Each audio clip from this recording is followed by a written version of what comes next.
Kenapa Yesus sengaja membocorkan rencana pembunuhannya sendiri? Biasanya orang sembunyi kalau mau dibunuh, tapi Yesus justru bilang, ini akan terjadi di hari Paskah.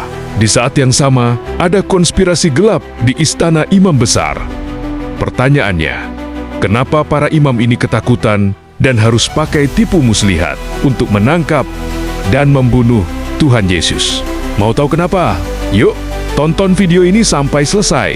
Jangan lupa like, komen, dan di-subscribe ya. Cekidau.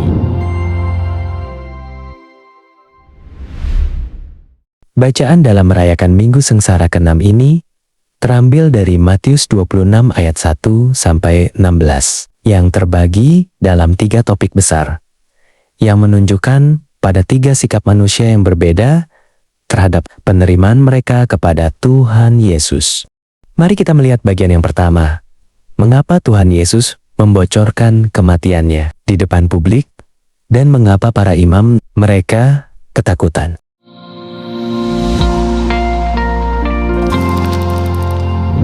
Dalam Matius 26 ayat 1 sampai 6, pada satu sisi Tuhan Yesus memberitahukan kepada murid-muridnya bahwa tinggal beberapa hari lagi dirinya akan mengalami penderitaan dan dibunuh pada hari raya Paskah. Hal ini dilakukan oleh Tuhan Yesus sebagai persiapan kepada murid-muridnya agar mereka tidak kaget ketika hal itu terjadi. Dari sini kita belajar bahwa setiap hal yang ingin kita lakukan dalam hidup ini, baik pekerjaan kita atau pelayanan yang hendak kita lakukan, semuanya harus diawali dengan sebuah persiapan yang baik, sehingga hasilnya juga memuaskan kita dan tidak mengecewakan, karena sudah ada persiapan yang matang.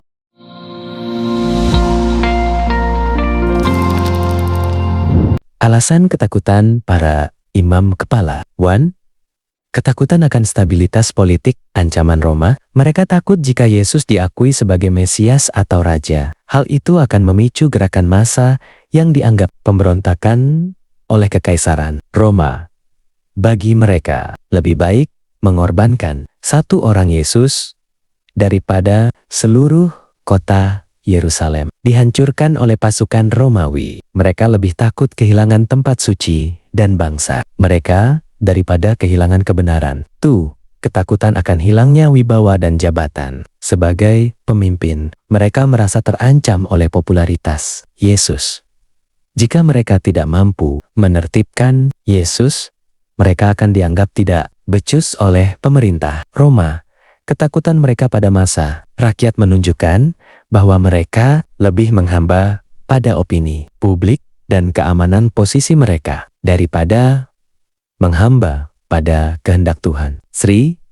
Ketakutan akan terbongkarnya kemunafikan. Kehadiran Yesus yang membawa kasih dan kebenaran adalah ancaman bagi kenyamanan hidup. Mereka yang penuh formalitas agama, tapi kosong secara spiritual. Mereka takut karena Yesus adalah cermin yang memperlihatkan keburukan hati mereka. Poin ini mengingatkan kita bahwa setiap manusia pasti memiliki persiapan dan rencana dalam hidupnya. Namun, kita perlu bercermin, rencana seperti apa yang sedang kita bangun. Apakah rencana yang membangun atau rencana yang menghancurkan, sama seperti para imam yang merencanakan kejahatan demi mempertahankan kenyamanan.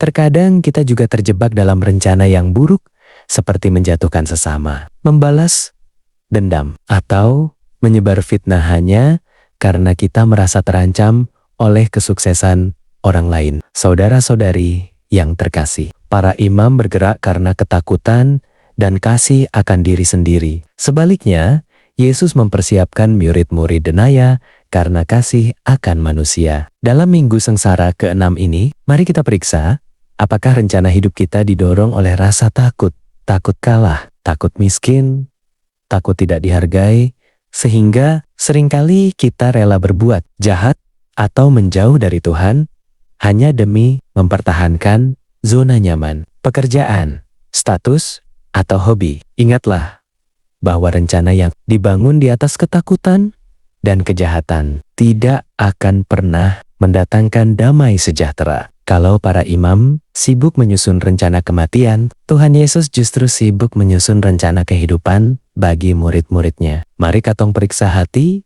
masing-masing hari ini. Persiapan apa yang sedang katong buat? Rencana yang memuliakan Tuhan atau rencana yang justru mencelakai sesama demi ego sendiri?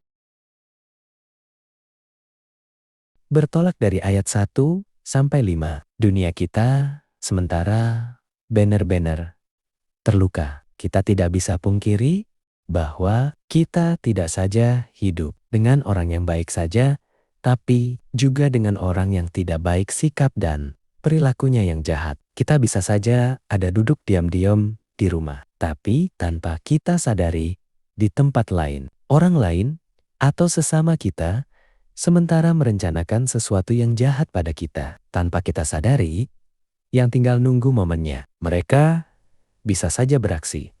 Rencana-rencana jahat itu bisa saja datang tiba-tiba karena kondisi dan sangat memprihatinkan melihat realita di lapangan. Seperti kasus pembunuhan yang tragis. Fenomena yang sering kali terjadi adalah imbas dari 1-2 orang yang duduk, minum dan mabuk, lalu dalam ketidaksadaran itu mereka karena dendam dan sakit hati akhirnya menyusun rencana menghilangkan nyawa sesamanya dengan cara yang sadis. Di manakah hati nuranimu, wahai para perencana jahat? Coba Anda bayangkan, hasil dari perbuatan Anda menimbulkan banyak luka, dendam dan sakit hati dari berbagai pihak, orang tua, keluarga, dan semua yang dirugikan dari satu perbuatan jahat yang sudah kita lakukan karena menjadi hamba kegelapan. Marilah kita renungkan dan belajarlah pada Tuhan Yesus, bahwa setiap kehidupan yang Tuhan anugerahkan kepada siapapun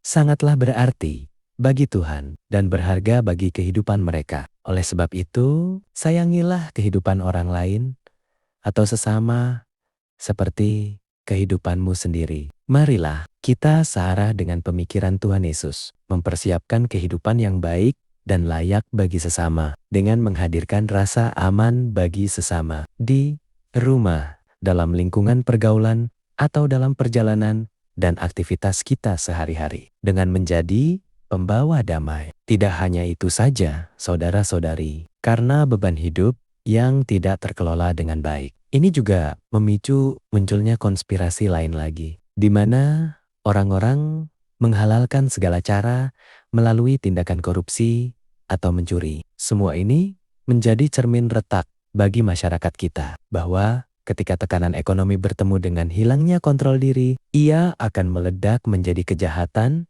yang melukai rasa kemanusiaan kita semua. Mari, katong bertobat ramai-ramai, biar dunia kita aman dan damai, sehingga pengorbanan Tuhan Yesus di atas kayu salib tidak sia-sia. Dengan berhenti menjadi hamba kegelapan dan menjadi hamba terang, dengan menjadi penyembuh yang memulihkan dunia yang sementara terluka.